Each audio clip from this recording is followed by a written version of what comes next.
French army has seized Algeria in its revolt against de Gaulle. More on that later. In Laos, the government's army suffered its worst defeat of the Civil War, evacuating its last stronghold in north-central Laos. Now the communists may want to begin the ceasefire talks. And I believe that in the 1950s, the United States can once again capture the imagination of the world. Chicago, the Windy City, is both windy and snowy in the wake of a storm which leaves more than half a foot. Temperatures drop to 0 during the storm. San Francisco gets the heaviest snow in 30 years. Children, many of whom have never seen snow before, are more spellbound than snowbound, but they soon learn what to do with the stuff.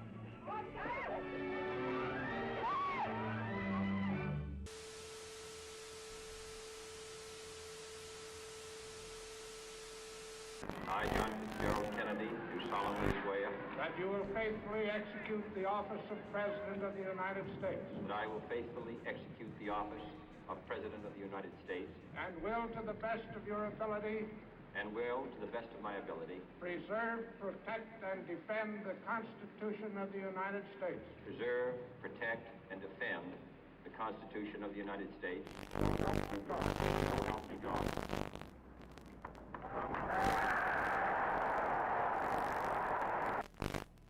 And so, my fellow Americans, ask not what your country can do for you, ask what you can do for your country.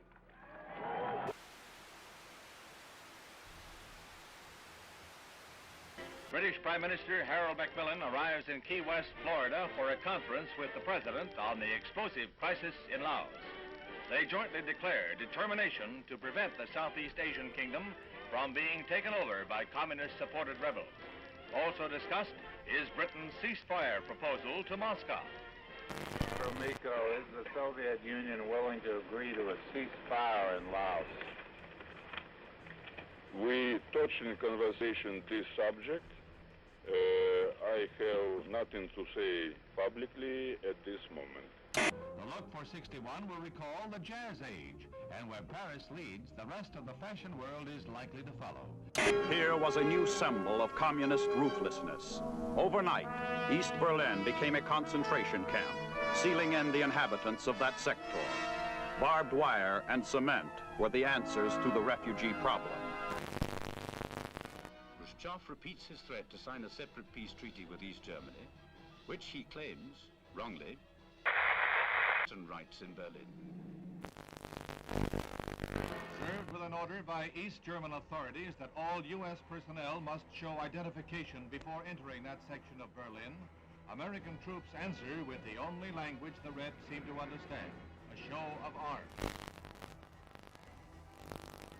Castro marks the second anniversary of his revolution with the biggest military parade ever staged in Cuba, featuring tanks and other heavy weapons from Russia and Red Czechoslovakia. Shortly afterwards, Castro demanded the United States Embassy drastically reduce its staff to 11 persons. It was the last straw in his long campaign of provocation and harassment. I believe that this nation should commit itself to achieving the goal before this decade is out of landing a man on the moon and returning him safely to the Earth. No single space project in this period will be more impressive to mankind or more important for the long-range exploration of space, and none will be so difficult or expensive to accomplish. The assault has begun on the dictatorship of Fidel Castro. Cuban Army pilots opened the first phase of organized revolt with bombing raids on 3 military bases. In Havana, Acting Foreign Minister Olivares shows diplomats rockets fired from the Cuban raiders, which he claims have U.S. marking. These charges are totally false, and I deny them categorically. The United States has committed no aggression against Cuba, and no offensive has been launched from Florida or from any other part of the United States.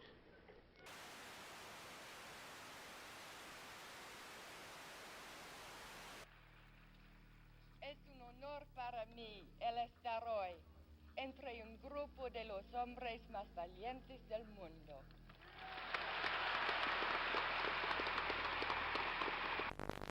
Castro gloated over his victory and told the world that Cuba was now a socialist nation and would hold no more elections. The next day, the United States officially proclaimed Cuba to be a communist satellite state. Man had his first great success in space when the Russians pushed a man across the threshold. He was Yuri Gagarin, the astronaut the Russians lionized as the first to orbit the Earth. It was the propaganda coup of the year. Today, this Redstone Mercury is the center of world attention as Lieutenant Commander Shepard walks to the elevator that will carry him 65 feet aloft to the capsule. It's 6:20 a.m., a moment of history. 3, 2, 1, 0.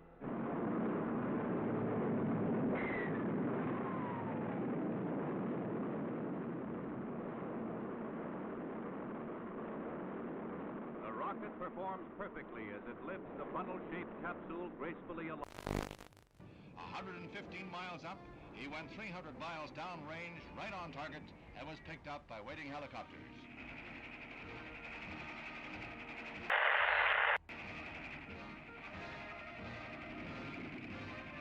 The triumph of Alan B. Shepard, U.S. space pioneer. As the captain prepared to leave the capsule, explosive bolts on the escape hatch let go, and the Mercury is lost. However, the moon gets closer.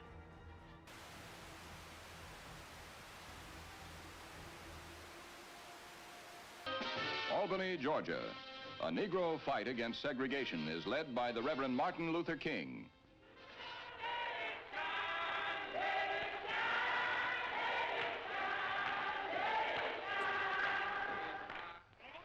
And if necessary, we must be willing to fill up the jails all over the state of Florida. Солнце. Шар превращается в колоссальный светящийся купол. Яркое свечение еще продолжается. В этом опыте оно длится необычайно долго. Страшной силы напутствует приходу ударной волны.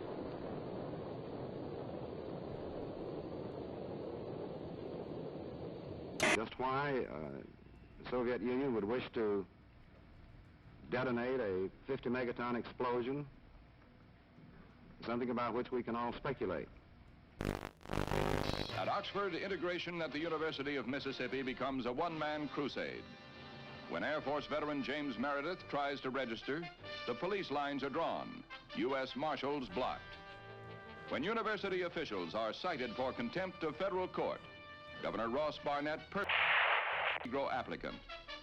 Meredith goes away, and the federal government ponders its next move. The forces increased tenfold and more. It is not enough to avert a night of rioting, leaving 2 dead and the campus the shambles of a battlefield.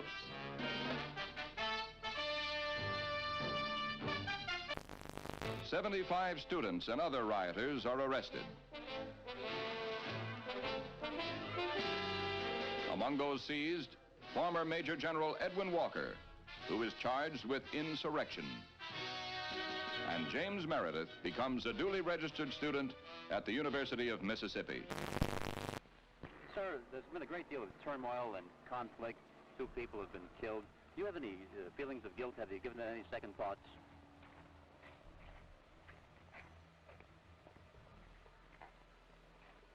I'm very sorry that anyone had to get hurt or killed. But of course, I think that's an unfair question to me. I don't believe any of you believe that I had anything to do with that. President Kasavubu is in Leopoldville on his return from a conference of Congolese leaders in Madagascar, at which it was agreed to convert the republic into a loose confederation. The streets are jammed for a parade in celebration of the decision. But red opposition to the plan is heated, and the pro-Soviet Antoine Gizenga, Lumumba's political heir, still controls key areas and sizable armed forces. The Congo's problems are far from over. Vienna was a neutral arena for a sparring match between 2 worlds. the men who hold the power to write tomorrow's history met, smiled, and resolved no problems. The dictator and the president, the East and the West. St. James Church in the Hudson River hamlet of Hyde Park is the scene of last rites for the First Lady of the World, Eleanor Roosevelt. President Kennedy heads the list of distinguished world leaders who pay last tribute to the extraordinary and beloved woman who is remembered as a humanitarian and one who loved her fellow man. There is no strife, no prejudice, no national conflict in outer space as yet. Its hazards are hostile to us all. Its conquest deserves the best of all mankind, and its opportunity for peaceful cooperation may never come again. But why, some say, the moon? Why choose this as our goal? And they may well ask, why climb the highest mountain? Why, 35 years ago, fly the Atlantic? Why does Rice play Texas? We choose to go to the moon. We choose to go to the moon.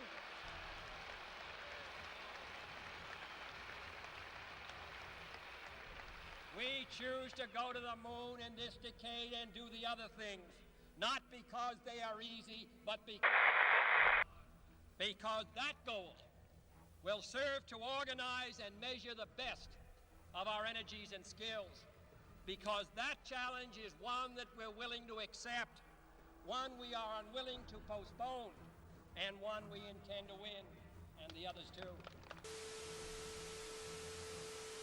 The Cold War, the ground forces of NATO have been alert against the military threat of the communist bloc. Now, Honest John missiles add to NATO's striking power.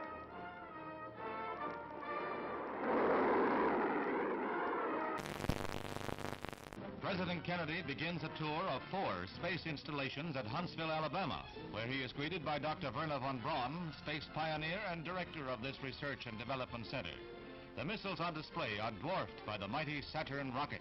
This booster is the first stage of the rocket that will put the 3-man Apollo capsule into a 2-week orbit of the Earth in 1964. Preliminary to a lunar shoot. Gemini, which was developed here, will allow 2 men to orbit the Earth for 2 weeks and will be used for experiments in outer space rendezvous and docking missions. This winds up the President's first-hand look at our space program and our progress in the race for space. The first deficit comes from a recession. If we can take the proper action in the proper time, this can be the most important step we can take to prevent another recession. That is the right kind of a tax cut, both for your family budget and the national budget. Chiang Kai-shek, leader of the peoples of Free China on the island of Taiwan, heads the celebration of the 50th anniversary of the overthrow of the Manchu dynasty.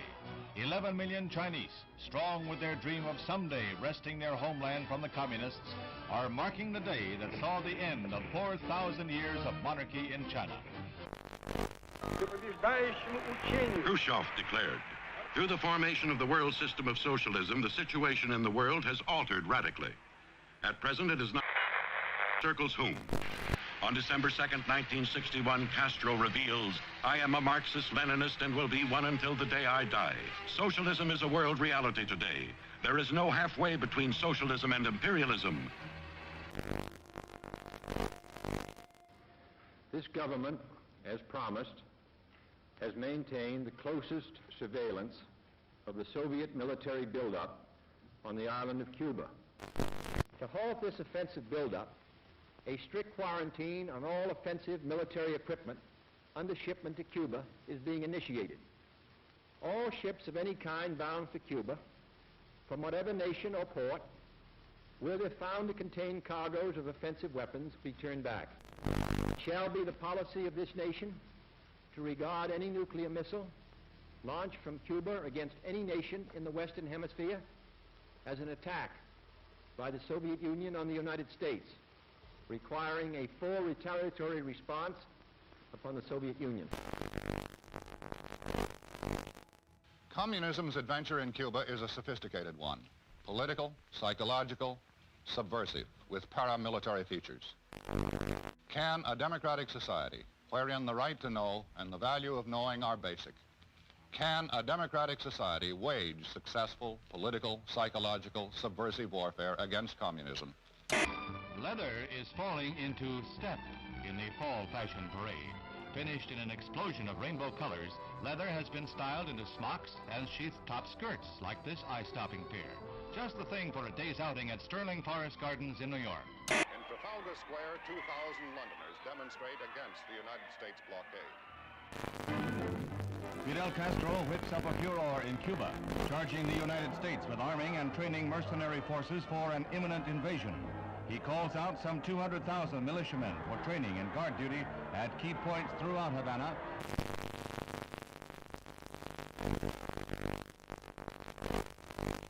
Khrushchev happily receives a gift of the Cuban flag as he lines up with a solid endorsement for the home-brewed anti-Americanism of Fidel Castro, the Soviet sole Western Hemisphere ally.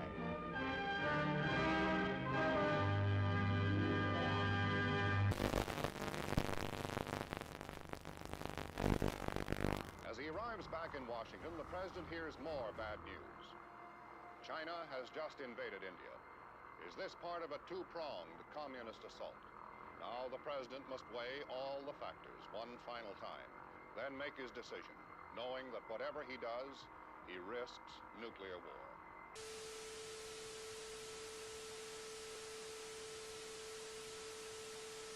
Meanwhile, the United States continues to reinforce its Cuban base at Guantanamo Bay, the naval depot that Castro wants the U.S. to give up. These Marines have been assigned the job of protecting the base against any Cuban threats that might arise during the present crisis. Mr. President,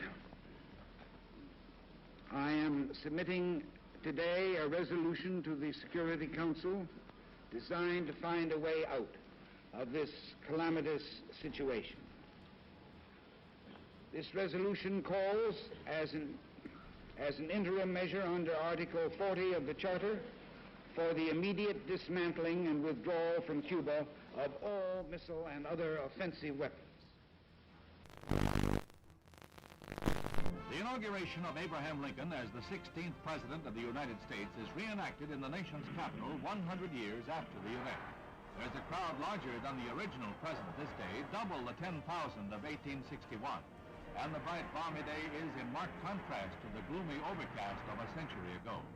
Scenes familiar from history books and movies come to life at the Capitol as Mr. Lincoln arrives. He is portrayed... The following is the letter which has just been dispatched from the President to Chairman Khrushchev.